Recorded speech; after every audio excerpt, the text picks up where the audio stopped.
Tout d'abord, retenons que personne au monde n'a la certitude de la date exacte du recensement de la population dont parle Saint Luc.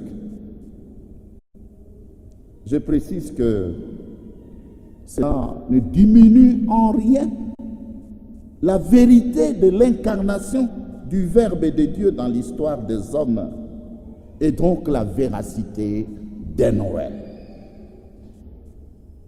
Selon plusieurs historiens, Auguste fut empereur de l'an 27 avant Jésus à l'an 14 après Jésus. De son côté, Quirinus gouverna la Syrie de 6 à 9 après Jésus-Christ. Seulement voilà, Jésus naquit pendant le règne d'Hérode le Grand en Galilée. Hérode le Grand régnait en Galilée, mais le Fils de Dieu est né à Bethléem, en Judée. Le règne de ce grand tyran a commencé en l'an 4 avant Jésus-Christ, ainsi que l'atteste le même Luc dans son premier chapitre, verset 5, mais tout aussi Matthieu dans son deuxième chapitre, au premier verset. La question que l'on se pose est celle de savoir s'il y a eu d'abord un recensement avant la mort d'Hérode et ensuite un autre plus tard en l'an 6 après Jésus-Christ. Question importante, certes, mais nous n'avons pas de réponse sûre. Ensuite, il faut retenir que le calendrier que nous utilisons actuellement est une œuvre d'un certain Dionysius Exiguus, moine de son état.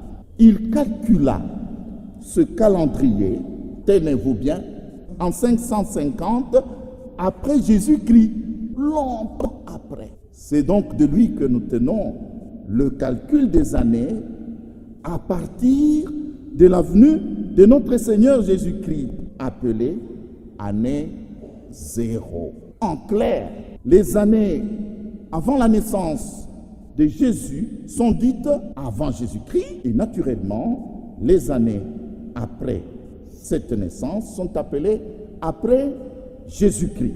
Ainsi se présente le calendrier chrétien. Apparemment, en calculant ce nouveau calendrier chrétien, notre moine se serait trompé de 4 années. Alors, Monseigneur le vicaire général, frères et sœurs, ne fulminez donc pas de colère si quelqu'un vous disait que la date de naissance de Jésus fait l'objet de discussions et n'est donc pas connue avec exactitude.